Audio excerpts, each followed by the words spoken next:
June 11, 1979. John Wayne died at UCLA Medical Center with his daughter Aissa holding his hand. When the nurse handed over his personal effects, inside the bag was something no one in the family had ever seen before, something he'd carried in secret for 15 years. Here is the story. UCLA Medical Center, June 11, 1979, 2:15 p.m. John Wayne takes his last breath, stomach cancer, 72 years old. His daughter Aissa sits beside the bed, still holding his hand even though he's gone. The room is quiet now, no more labored breathing, no more pain, just stillness. A nurse enters after a respectful pause. "I'm sorry for your loss. Would you like his personal effects?" Aissa nods, can't speak yet, tears still coming. The nurse hands her a small plastic bag, the kind hospitals use for belongings. Aissa looks inside. Wedding ring, heavy gold band scratched from decades of wear. Watch, Rolex, the one he wore in a dozen films, and something else, something unexpected. A rosary, old, worn, the beads rubbed smooth from handling, the metal crucifix tarnished, the string holding it together frayed at the edges. Aissa stares at it. She's 23 years old. She's known her father her entire life. She's never seen this rosary before. She looks at her siblings gathered in the hallway. "Did any of you give Dad a rosary?" Head shakes. No one knows what she's talking about. "Did he carry one? Did you ever see him with this?" More head shakes. Confusion. This is new to everyone. Aissa turns the rosary over in her hands. It's clearly old, clearly used. The beads aren't just worn, they're smooth from years of fingers running over them. Someone prayed with this rosary for a long time. But who? And why did Wayne have it? 3 days later, Wayne's home in Newport Beach. The family is sorting through his belongings, painful work, going through a life reduced to objects. Aissa is in his study, personal papers, letters, documents, the private parts of a public life.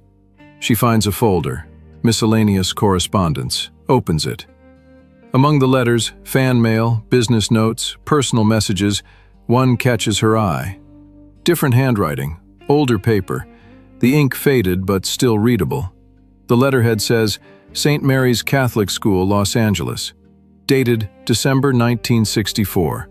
Aissa reads, "Dear Mr. Wayne, I heard about your illness. I'm a teacher at St. Mary's, and I want you to know that my students and I are praying for your recovery. I'm enclosing something personal. This rosary belonged to my mother. She carried it through the Spanish flu epidemic in 1918 and survived when so many didn't. I've kept it all these years as a reminder that faith can carry us through the darkest times. I know you're not Catholic. You don't have to be to hold this. Just hold it when you're scared, when the pain is too much, when you need to remember that you're not alone. May God bless you and keep you. With prayers, Sister Catherine Murphy." Aissa looks at the date again, December 1964, 15 years ago, right after Wayne's first cancer surgery, the lung removal that nearly killed him. She looks at the rosary in her hand. This is the one Sister Catherine sent, and Wayne kept it for 15 years, carried it, never told anyone. Have you ever held on to something small because it represented something bigger? Sometimes the objects we carry matter less than what they remind us we can survive. Aissa starts asking questions. Hospital staff, Wayne's assistants, people who were around him in those final months. The night nurse, Patricia Morgan, remembers something. "Your father, in his final weeks, when the pain was bad, I'd see him reach into his pocket. He'd hold something. I never asked what it was. It seemed private. But it calmed him. Whatever he was holding, it helped." The pocket. He kept it in his pocket. Aissa realizes. Her father was dying of cancer, battling constant pain, and in his darkest moments, he reached for a rosary sent by a nun he'd never met. A rosary that survived the Spanish flu. A rosary that represented survival, hope, the possibility of making it through. And he never told anyone, kept it completely private. Because that's who Wayne was, public in his toughness, private in his faith. Isa wants to know more. She contacts St. Mary's Catholic School, asks if Sister Catherine Murphy still works there. She retired in 1975, the secretary says. She's in a care home now, St. Joseph's in Pasadena. She's 81. Isa drives to Pasadena, finds the care home, asks to see Sister Catherine. An aide brings her to a small room. Sister Catherine sits in a chair by the window, thin, white hair, rosary in her lap, a different one, newer. Sister Catherine, my name is Isa Wayne. I'm John Wayne's daughter. The old woman's eyes widen. John Wayne, I heard he passed. I'm very sorry. Thank you.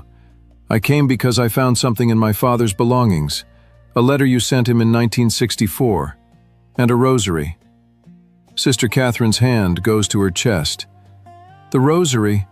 I sent that so long ago. I never heard back. I assumed he threw it away. Hollywood people don't usually care about such things.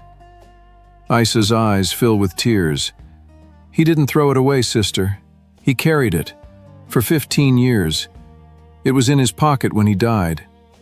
Sister Catherine's face crumbles. She starts crying. He kept it?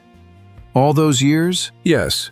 And the nurses said that in his final weeks, when he was in pain, he'd reach into his pocket and hold it. It gave him comfort. The old nun covers her face with her hands, sobbing. I had no idea. I thought I'd bothered him, that he didn't want it. Isa sits beside her, takes her hand. You gave my father something he needed, something he couldn't ask for. He was raised Presbyterian, but he respected all faith. Your note said he didn't have to be Catholic to hold it. I think that's why he accepted it. You gave him permission. Sister Catherine wipes her eyes. My mother survived the Spanish flu holding that rosary. I wanted to pass that strength on. I'm so glad it helped him. They sit together for an hour. Sister Catherine shares stories about her mother, about 1918, about faith during plague, about the rosary being passed down through generations. Isa tells her about Wayne's cancer journey, the surgeries, the years of fighting, the quiet dignity he maintained even when dying. He was tough, Isa says, but he was also scared. The rosary helped him hold both, strength and fear. Thank you for giving him that. When Isa leaves, Sister Catherine presses her hand. Tell your family that I'll keep praying. Even though he's gone, I'll keep praying. Thank you, sister. Isa drives home holding the rosary Wayne carried, thinking about faith, about privacy, about the things we hold in our pockets when no one's watching. Wayne was raised Presbyterian, attended church occasionally, wasn't particularly religious in any public way, never spoke about faith in interviews, never preached, never performed spirituality. But in private? In the moments when cancer was eating him alive, and the pain was unbearable, and death was coming closer every day, he held a Catholic rosary sent by a nun he'd never met, ran his fingers over beads worn smooth by someone else's prayers, found comfort in an object that represented survival, endurance, the possibility of making it through hell. That's the side of Wayne no one saw. The vulnerable man, the scared man, the man who needed something to hold on to when the toughness wasn't enough. He didn't talk about it, didn't explain it, just carried it quietly for 15 years until the day he died. What do you hold on to when everything else falls apart? Sometimes faith isn't about religion, it's about having something that reminds you to keep breathing. The family kept the rosary private for years, didn't publicize it, didn't turn it into a story about Wayne's secret faith, just held on to it as a family heirloom, a reminder of their father's private battles. But eventually they decided to share it, not for publicity, but because the story mattered. In the years after Wayne's death, Isa would sometimes tell the story to close friends, about the rosary, about Sister Catherine, about her father's hidden faith. And people would be surprised. John Wayne, the toughest man in movies, carried a rosary? The man who played soldiers and cowboys and never showed weakness? Yes, that man. Because toughness and faith aren't opposites, they're companions. You can be strong and still need something to hold. You can be brave and still be scared. The rosary represented both. Strength from someone who survived the Spanish flu. Fear acknowledged by a man facing cancer. Both held in the same object. Both carried in the same pocket. Sister Catherine Murphy died in 1995, 16 years after Wayne. She was 97 years old. Before she died, someone told her that the Wayne family still had the rosary, that they treasured it, that they told the story of her kindness. She smiled, said she'd tell her mother when she saw her, that the rosary had done its job one more time. Today, the rosary sits in a private collection. The Wayne family chose not to donate it to museums, not to put it on display. They keep it close, personal, the way Wayne kept it.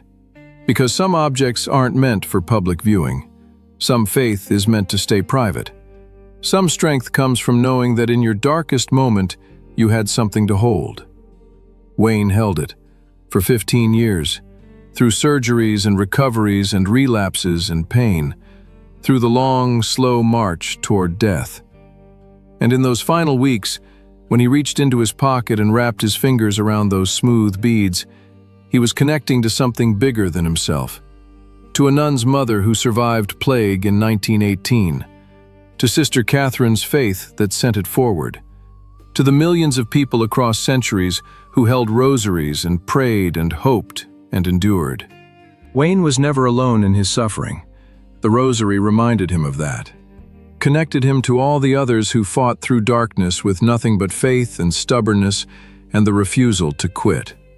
That's what the rosary meant. Not religion, not Catholicism specifically, just the human need to hold something sacred when everything else is falling apart. Wayne understood that, honored it, kept it private, and carried it until the day he died. The beads worn smooth from 15 years of fingers running over them, prayers he never spoke aloud, faith he never performed publicly. Just a man, a rosary, and the quiet knowledge that sometimes holding on is the bravest thing you can do. And unfortunately, they don't make men like John Wayne anymore.